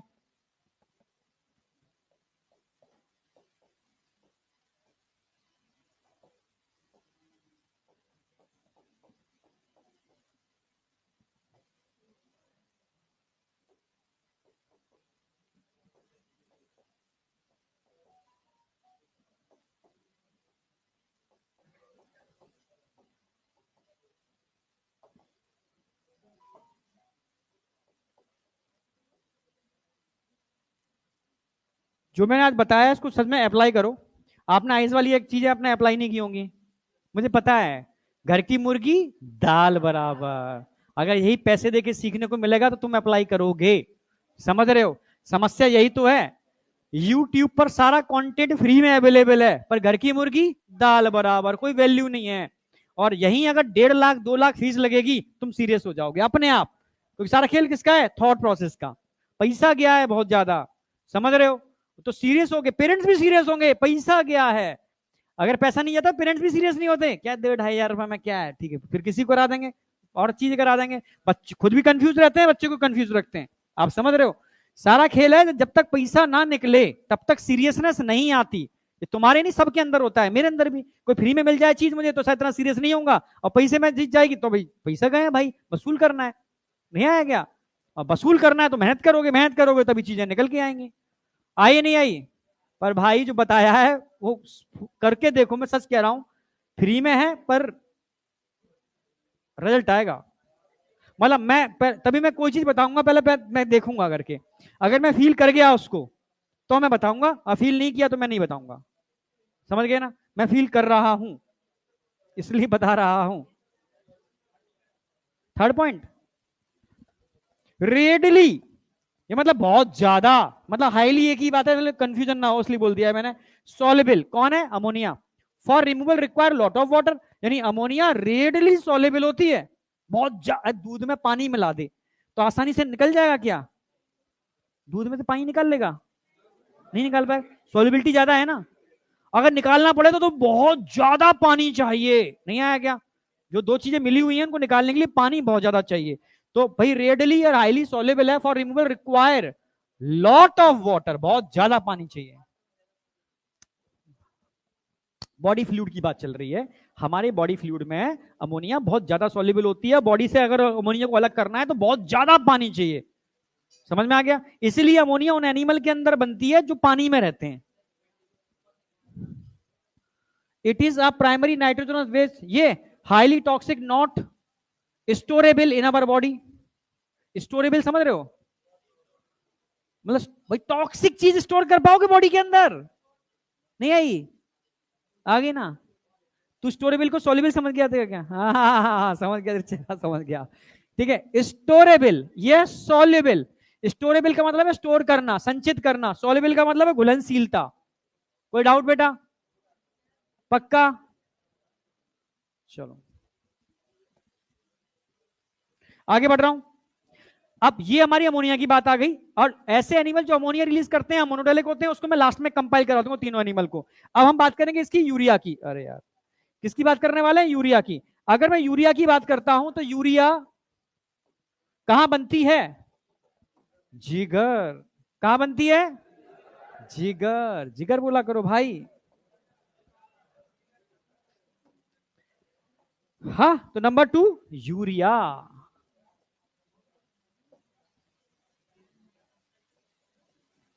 अगर हम यूरिया की बात करते हैं मतलब NH2 CO NH2। अगर मैं यूरिया की बात करता हूं तो यूरिया कैसी होती है जरा बताओ? कहां बनती है सबसे पहले? Produce in liver by ornithine cycle.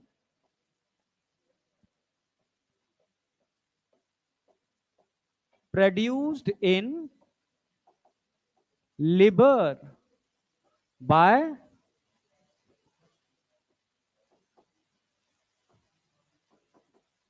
Ornithine cycle. अच्छा ठीक है, समझ में आ गया। अगर मैं अमोनिया, इसकी यूरिया की बात करता हूं, टॉक्सिक, मोर टॉक्सिक होती है लेस टॉक्सिक होती है? लेस टॉक्सिक होती है।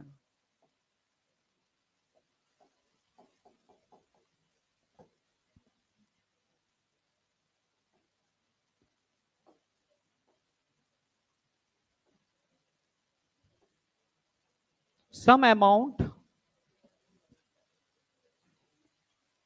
also storable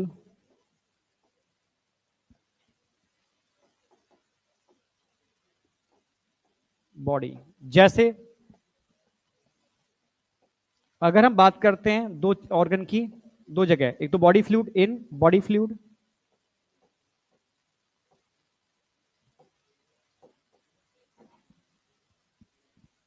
और एक ले लो kidney, matrix of kidney. Matrix of kidney. Body fluid में अभी पढ़ा के चुका हूं, सर्कुलेटरी सिस्टम है, याद आ गया? बॉडी फ्लूइड में हम बात करते हैं तो मैंने बताया था 20 से 40, याद आया?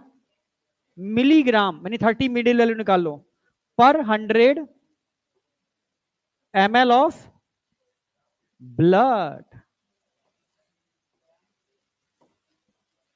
हाँ मिलीग्राम, ग्राम नहीं होगा, मिलीग्राम होगा। 20 to 40 मिलीग्राम पर 100 ml ऑफ ब्लड। ग्राम में तो निकालते हो यूरिन से, लगभग 25 से 30 ग्राम यूरिया एक दिन में आप यूरिन के थ्रू पास करते हो, निकाल देते हो। और लगभग 25 से 30, यानी यही वैल्यू मान लो 30 की, 20 से 40 के बीच में, इतनी ग्राम में, सॉरी मिलीग्राम में, ये आपके ब्लड में होती है। ये दोनों एनसीईआरटी में दे रखे हैं, ठीक है? Matrix of kidney. Matrix of kidney में क्या करती है? Maintain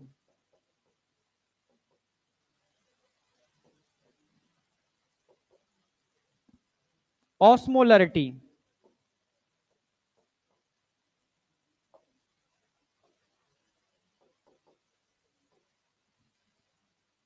gradient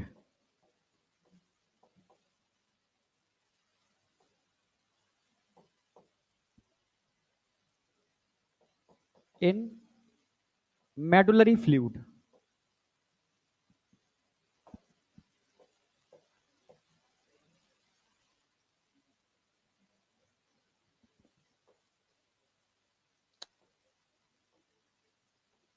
medullary fluid. अब क्या काम करती है ऑस्मोलरिटी? ग्रेडियंट जो होता है वो कितना होता है? लगभग आप बोल सकते हो ये 300 मिली ऑस्मोल से लेकर के 1200, अभी पढ़ाऊंगा किडनी के अंदर, मिली ऑस्मोल पर लीटर, ये यूनिट है, इकाई, ठीक है, समझना। मैट्रिक्स में ऑस्मोलैरिटी, समझ रहे हो, ऑस्मोलैरिटी को बोलते हैं परासरणता, ठीक है, ऑस्मोलैरिटी मतलब परासरणता, समझते हो ना। पानी में नमक घोल दो तो उसकी ऑस्मोलैरिटी बढ़ जाती है, उसकी इकाई जो है मिली ऑस्मोल पर लीटर होती है। उसका ग्रेडियंट, ग्रेडियंट का मतलब है बढ़ता हुआ क्रम, बढ़ता हुआ क्रम का मतलब है जैसे 300, 400, 500, 600, 800, 900, 1000, 1200 तक का बढ़ता हुआ क्रम है। किडनी के मेडुला के अंदर, मैट्रिक्स के अंदर, यह भी काउंटर करंट में आएगा। किडनी के दो भाग होंगे, बाहर का कॉर्टेक्स, अंदर का मेडुला।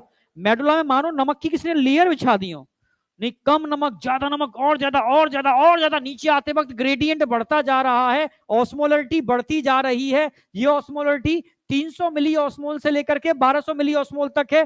उसको मेंटेन करने में यूरिया भाग लेती है क्योंकि लेस टॉक्सिक होती है, स्मॉल अमाउंट इसका आप स्टोर कर सकते हो, कोई दिक्कत नहीं है। एक बात समझ में आ गई, ठीक है। अब तीसरी बात आती है यूरिया की, भाई कहां बन रही है, लेस टॉक्सिक है। अब सॉल्युबिलिटी की बात कर लो, सॉल्युबिलिटी ज्यादा होती है कम होती है, लेस सॉल्युबल होती है।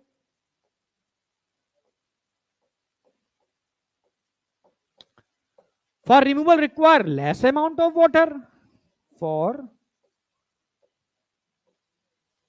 Removal require less amount of water. और जो एनिमल यूरिया रिलीज करते हैं उन एनिमल को हम बोलते हैं यूरियोटैलिक। समझ रहे हो, यहां तक कोई डाउट? अब बात करूंगा यूरिक एसिड। हाँ बेटा बोल। स्मॉल, नहीं समझ में आई।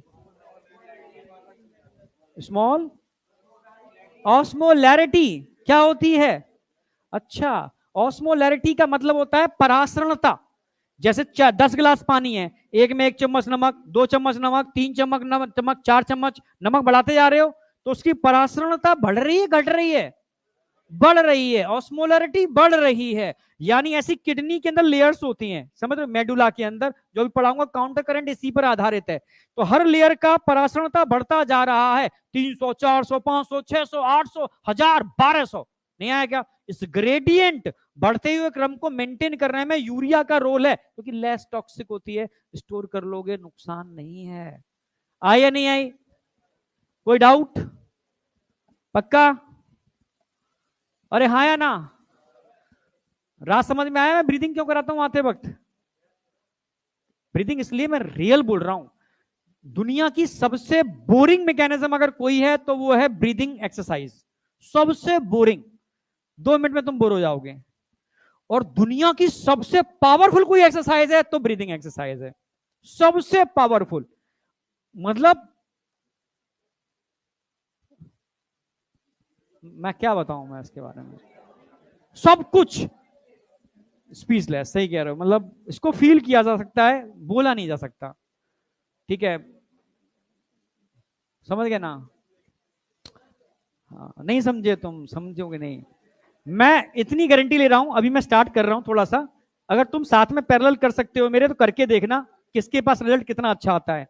दिन में ऐसा कोई भी 10 मिनट जब तुम रिलैक्स मोड में हो, समझ रहे हो ना, रीढ़ की हड्डी सीधी करके बस बैठना, थोड़ा बहुत चलेगा चलेगा, और बस सांसों पर ध्यान लगाना, इनहेल एक्सहेल, इनहेल एक्सहेल, ठीक है।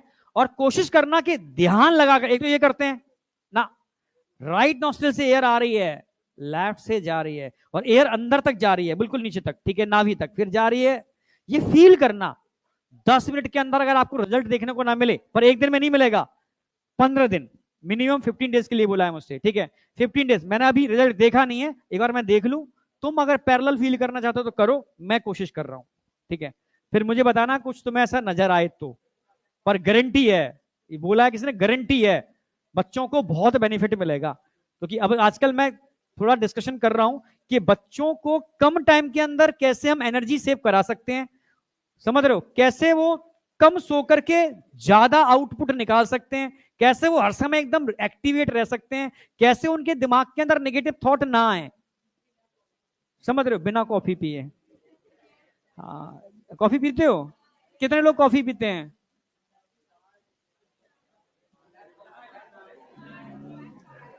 ठीक है, चलो ठीक है, आ जाओ।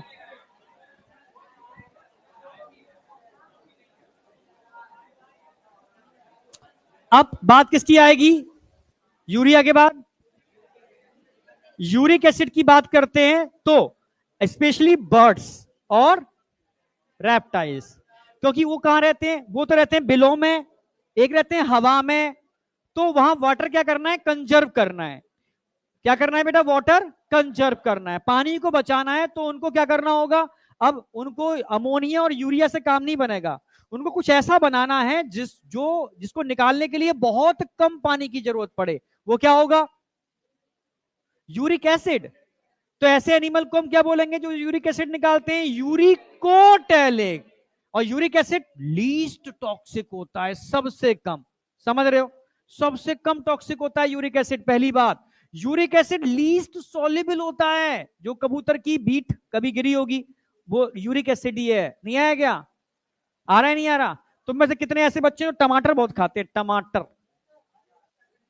बस पीछे ही है सारे, दो ही। तो तुम डर क्यों रहे हो? अब लेटेस्ट में आर्टिकल बता दूं, तुम सर्च कर लेना। अगर अगर ये आप जानते हो पूरी दुनिया एक चीज पे काम कर रही है, भाई यंग रहना है, बुढ़ापा नहीं आना चाहिए। पूरी दुनिया लगी हुई है, ठीक है, करोड़ों रुपए खर्च किए जा रहे हैं इसके ऊपर। तो टमाटर में ल्यूकीपिन होता है ना? सुप लाइकोपिन, क्या बोलेंगे? लाइकोपिन, हाँ, वही मैंने पढ़ा था, लाइकोपिन। Super highly antioxidant. नहीं आया क्या? Highly antioxidant. एंटीऑक्सीडेंट समझते हो? जो आपके बॉडी में ऑक्सीडेशन को रोके, बुढ़ापे को रोके, वो एंटीऑक्सीडेंट है। टमाटर में इतना जबरदस्त एंटीऑक्सीडेंट होता है, इसलिए तुम डर रहे थे, पता नहीं मैं क्या कह रहा हूं, पॉइजन कोई खाता है, तंबाकू कोई खाता है, तो टमाटर को तुम तंबाकू समझ रहे हो? तंबाकू पूछूं तो कोई हाथ मत उठाना। तंबाकू कौन खाता है? जिगरे में दम चाहिए बोलने के लिए, जिगरे में दम चाहिए बोलने के लिए। मारूंगा, पता है क्या?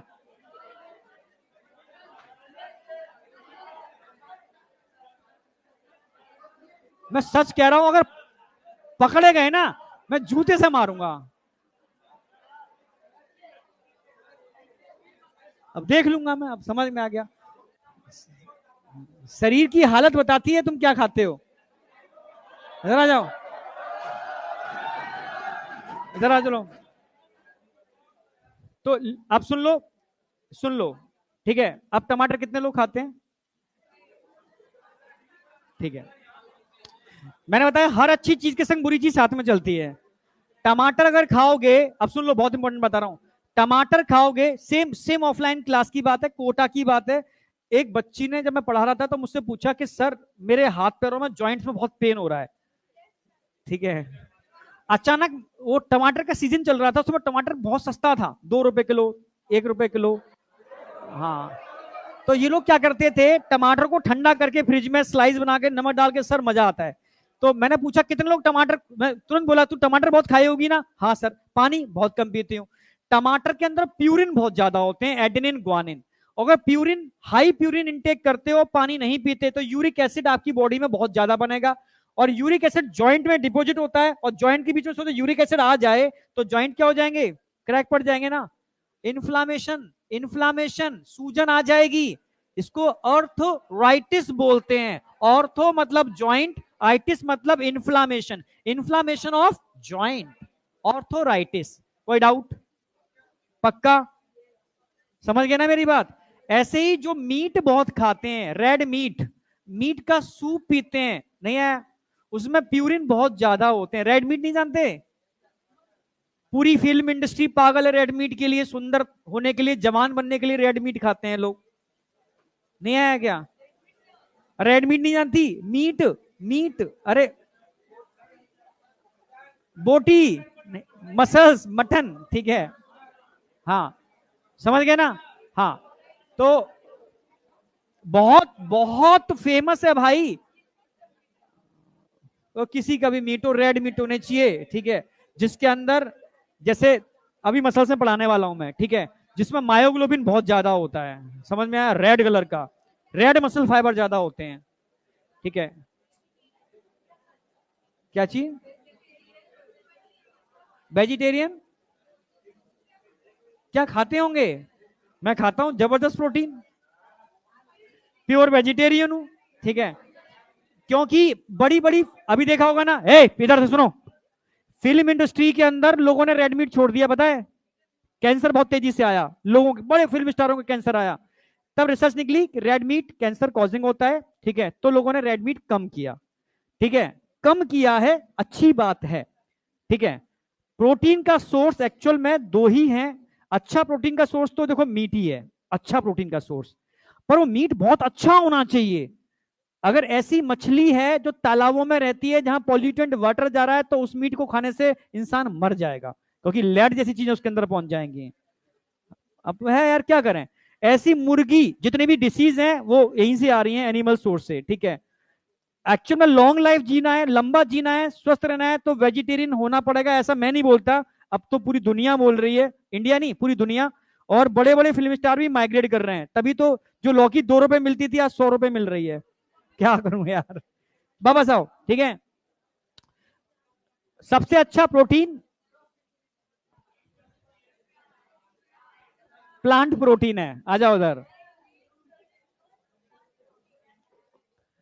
अब, हाँ, प्रोटीन की बात चल रही थी, अगर मैं बात करता हूं बर्ड्स की, और बर्ड्स क्या खाते हैं, सीड खाते हैं, सीड में क्या होता है, प्रोटीन। रेप्टाइल्स क्या खाते हैं भाई, एनिमल खाते हैं, एनिमल में क्या होता है, प्रोटीन। तो एक्चुअल में अगर प्रोटीन खाओगे बहुत ज्यादा, तो प्रोटीन मेटाबॉलिज्म का जो लास्ट मेजर मेटाबॉलिक बेस्ड होता है ना, वो प्यूरिन्स होते हैं, आप समझ रहे हो ना। तो बर्ड्स में, रेप्टाइल्स में, ठीक है, सुन रहे हो बेटा, बर्ड्स में और रेप्टाइल्स में यूरिक एसिड प्रोटीन मेटाबॉलिज्म का मेजर एंड प्रोडक्ट है, एनसीईआरटी की लाइन, समझ में आ गया, क्लियर है बिल्कुल, किसका मेजर एंड प्रोडक्ट है। हमारे अंदर भी यूरिक एसिड बनता है, अगर आप प्यूरिन्स बहुत ज्यादा खाते हो, टमाटर ज्यादा खाते हो, रेड मीट ज्यादा खाते हो, समझ में आया। अगर आप खाते हो, पानी कम पीते हो, तो एनसीईआरटी में लोकोमोशन मूवमेंट में दे रखा है गाउटी अर्थराइटिस, तो आपको गाउटी अर्थराइटिस होने की प्रोबेबिलिटी है। 3 पॉइंट समझ में आ गए, फटाफट लिख डालो, फिर मैं आगे बढ़ता हूं। यूरिक एसिड,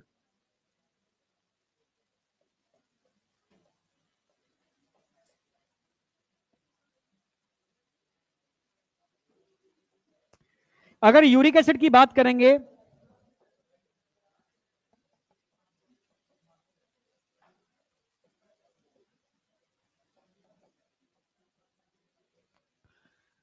देखो, खत्म तो फ्राइडे को ही होगा चैप्टर, चाहे कुछ भी हो, ये फिक्स है, अब सोच लो तुम। हाँ, इन बर्ड्स,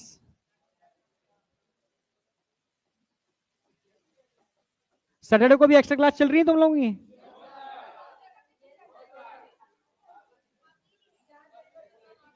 लगेगी।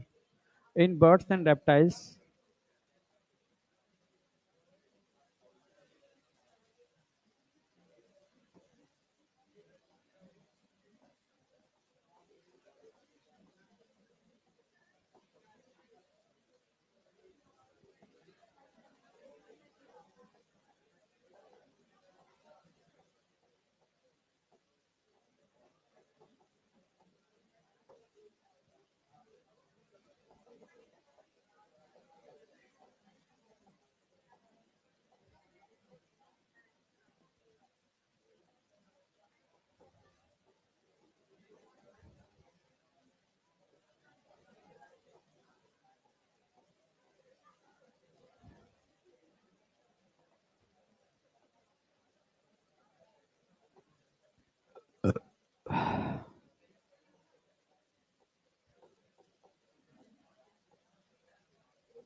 प्यूरिन और पैरामिडिन में कंफ्यूजन तो नहीं होता कभी?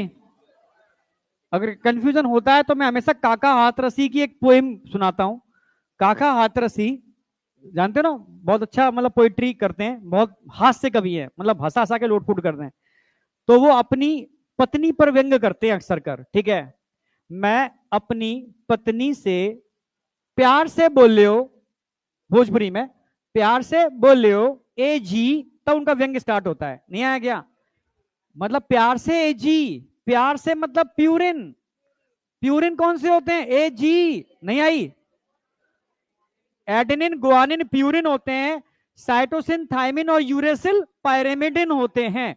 आइए बायोमोलिक्यूल में विद स्ट्रक्चर लेके चलेंगे इसको, ठीक है। तो प्यूरिन कौन कौन से होते हैं? ए जी, ठीक है। अच्छा,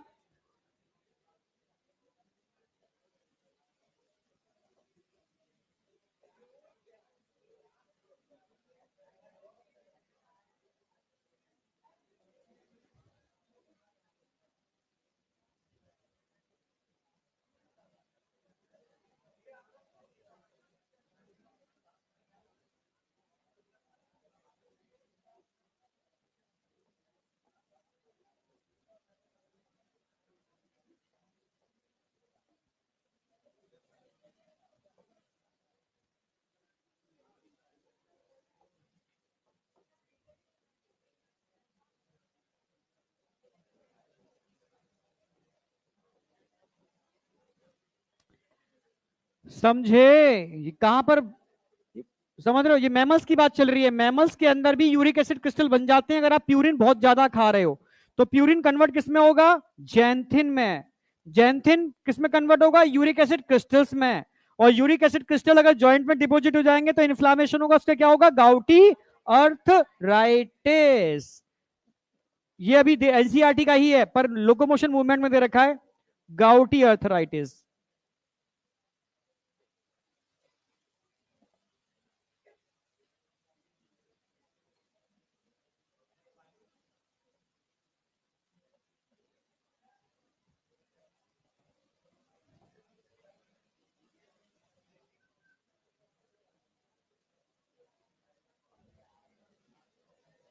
गाउटी arthritis,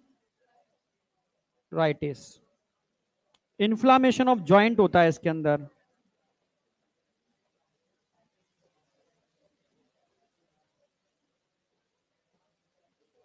inflammation of joint due to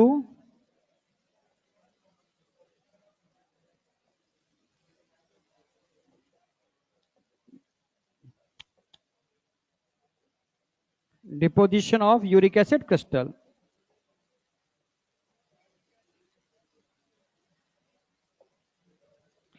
ठीक है। अब यूरिक एसिड में तीन चीजें आपको पता होनी चाहिए। लीस्ट टॉक्सिक होता है, इसलिए बॉडी में स्टोर कर सकते हैं। ठीक है। लीस्ट सॉल्युबल होता है, लीस्ट का मतलब सबसे कम, लीस्ट सॉल्युबल होता है। और for removal require least amount of water. यहां तक कोई डाउट?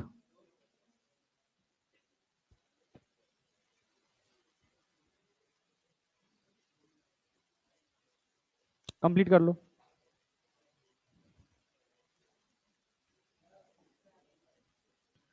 लास्ट, एनसीईआरटी में यानी दे रखा, आगे दे रखा है। और ये रह गया क्या? तुम साथ साथ लिख लिया करो भाई।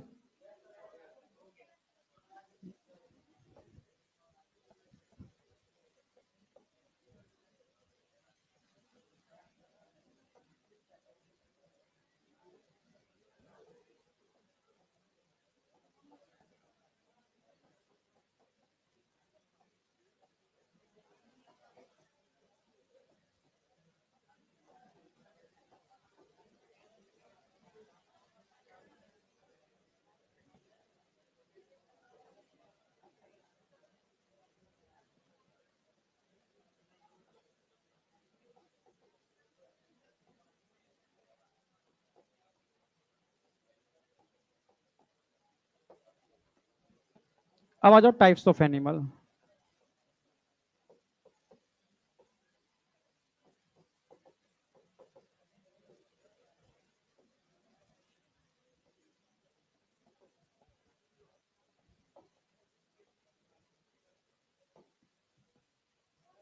एक मिनट रुको।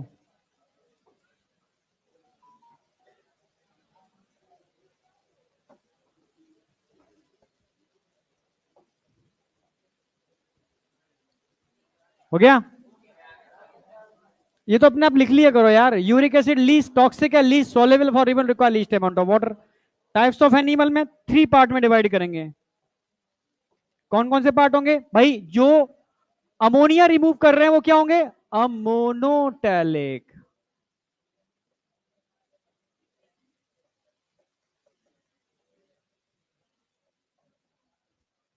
Ammonotelic animal.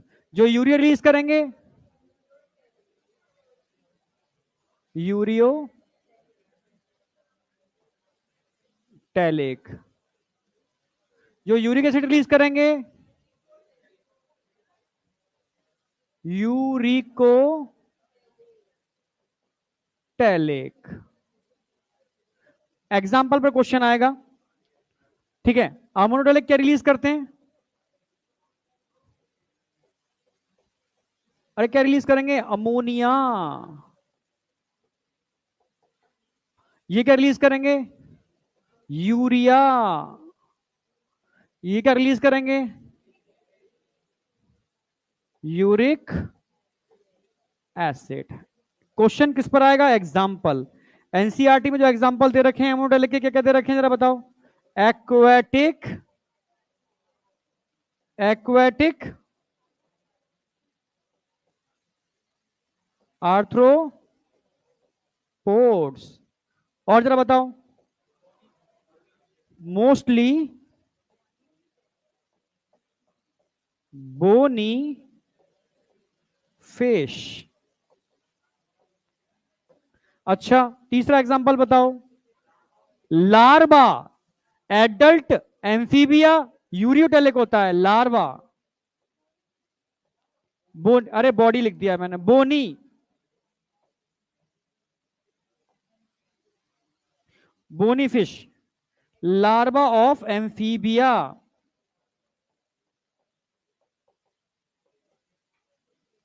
तीन एग्जांपल ध्यान रखने हैं। हाँ, एक्वेटिक ऑर्थोपोड में इंसेक्ट आ गए सारे, ठीक है? अब यहां तीन ही एग्जांपल, तीन तीन लिखा रहा हूं मैं, इससे याद रहेंगे आपको। सबसे पहले फिश की बात करेंगे। कौन से फिश? कार्टिलेजिनस। क्यों होते हैं कार्टिलेजिनस फिश यूरियोटेलिक? कौन बताएगा भाई? कार्टिलेजिनस फिश यूरियोटेलिक क्यों होते हैं? क्योंकि जबकि इनके पास पानी होता है। अब कोई बोलेगा नहीं, खड़े हो। हाँ बेटा, कार्टिलेजिनस फिश यूरिया क्यों निकाल रही है भाई? पानी में रहती है, लॉट ऑफ वाटर है। कोई बोलेगा नहीं, क्या जरूरत है उसको यूरिया निकालने की? अमोनिया से काम चलाएगी ना, पानी पानी में। हाँ, तो मालूम तब होगा तो उसके जुएं देखना बंद करेगा तब। और तू उसके सर में लगा पड़ा है तो कहां से तेरे समझ में आएगा? दिमाग तेरा यहां पर होगा। अब समझ में आएगा? तू ऐसे खड़ा रहे, अभी समझ में आएगा, देख तेरे। ठीक है, बैठने की नहीं बोला है मैंने, ठीक है? अब समझ। अगर हम कार्टिलेजिनस फिश की बात करते हैं, वो कहां रहते हैं? मरीन वाटर में, हाईली सॉल्टी वाटर। जानते हो ना ये वाली बात? और आप ये जानते हो सॉल्टी वाटर बॉडी से भी पानी खींच सकता है, एक्सो ऑस्मोसिस कर सकता है। अगर इनको सरवाइव करना है, जिंदा रहना है, तो इन्होंने उस वाटर के अकॉर्डिंग अपने को अनुकूलित करना पड़ेगा, एडेप्ट करना पड़ेगा। तो एडेप्ट करने के लिए इन्होंने क्या काम किया? इन्होंने एक काम किया, बॉडी की ऑस्मोलिटी बढ़ानी है तो लेस टॉक्सिक सब्सटेंस में अमोनिया को कन्वर्ट कर लो।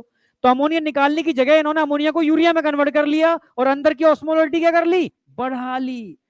समझ रहे हो? इसलिए यूरिया को अच्छे से अमाउंट में अपने अंदर स्टोर कर लेते हैं और इसकी अंदर की ऑस्मोलिटी बाहर की ऑस्मोलिटी की इक्वल हो जाती है, जिसकी वजह से ये अपने को मेंटेन कर पाते हैं। तुम समझ पा रहे हो ना? तो ये एक तरीके से अनुकूलन है, एडेप्टेशन है। आई बैठो। अच्छा, इसके अलावा कार्टिलेजिनस फिश के अलावा और क्या होगा? और इसके अलावा एडल्ट एम्फीबिया लाइक फ्रॉग। अच्छा, इसके अलावा अगर बताओ और क्या? मैमल्स। यूरिक एसिड में तीन ही ध्यान रखने हैं आपको, ठीक है? एक तो इंसेक्ट, जैसे कॉकरोच,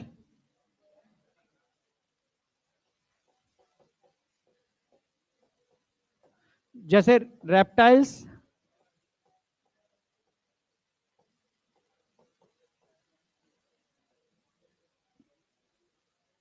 जैसे बर्ड्स।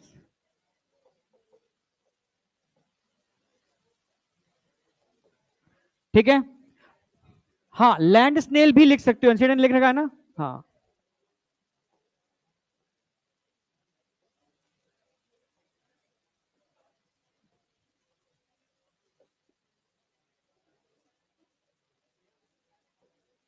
SNAILS, Snell's.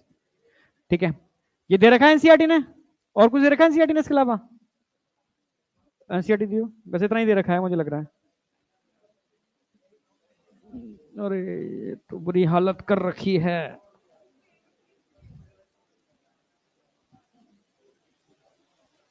यूरिकोटेलिक, ठीक है। Reptiles, bird, land snails, insect excrete nitrogen based in uric acid. Insect कर दिया, ठीक है। लैंड स्नेल इतनी दे रखा है।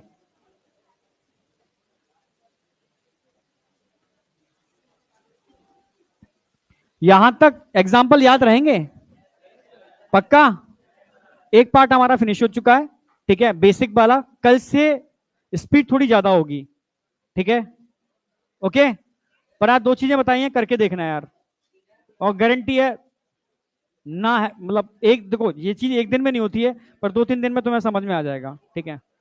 ठीक है, मैं यहीं रुका हूं। डाउट शाउट है तो पूछ लो, ठीक है, कर लो।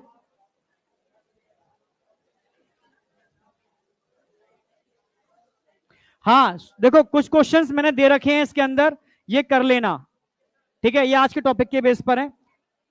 और कुछ क्वेश्चंस आपको मैं लास्ट में दूंगा, 270 क्वेश्चंस, वो बाद में करने हैं, ठीक है। 270, जा सकते हो। कुछ पूछना है क्या?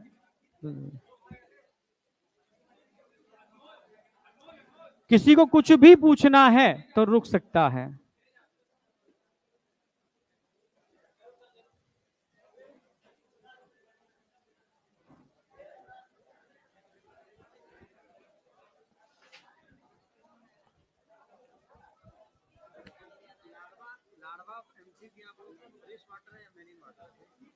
नहीं, मरीन वाटर नहीं, लार्वा एम्फीबिया तो फ्रेश वाटर तालाब में रहता है, तभी तो अमोनोडेलिक होता है।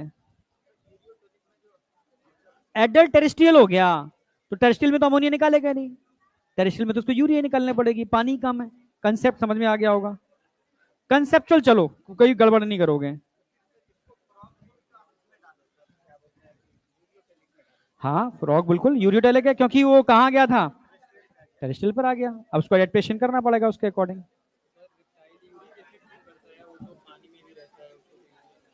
नहीं देखो, रेप्टाइल्स का प्रॉपर्टी क्या था, एक आध पानी में है, ठीक है, बहुत कम, ठीक है।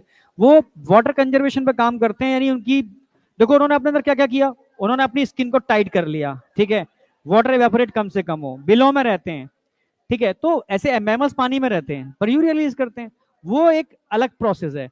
बट रेप्टाइल्स, मोस्टली रेप्टाइल्स कहाँ होते हैं, वो वाटर कंजर्वेशन पे काम करते हैं, इसलिए यूरिक एसिड रिलीज करते हैं। हैं? क्या चीज? बॉडी में बताया तो ना, ब्लड के अंदर पीएच को मेंटेन करने के लिए। किडनी काउंटर करंट बताने वाला हूं, इसी पर बेस्ड है, ठीक है। उसमें किडनी की ऑस्मोलरिटी मेंटेन होती है, जिसकी वजह से काउंटर करंट हम कर पाते हैं, नहीं तो काउंटर करंट कर ही ना पाए।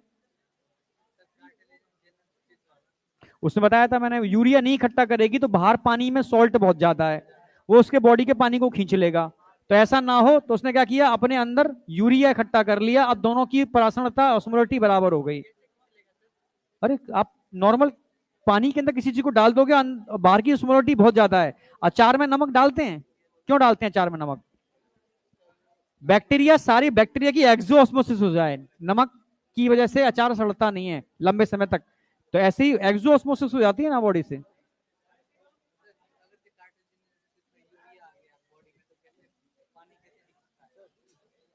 बाहर की ऑस्मोलरिटी अंदर की ऑस्मोलरिटी बराबर है, तो पानी खींचना बंद हो जाएगा। नहीं आई?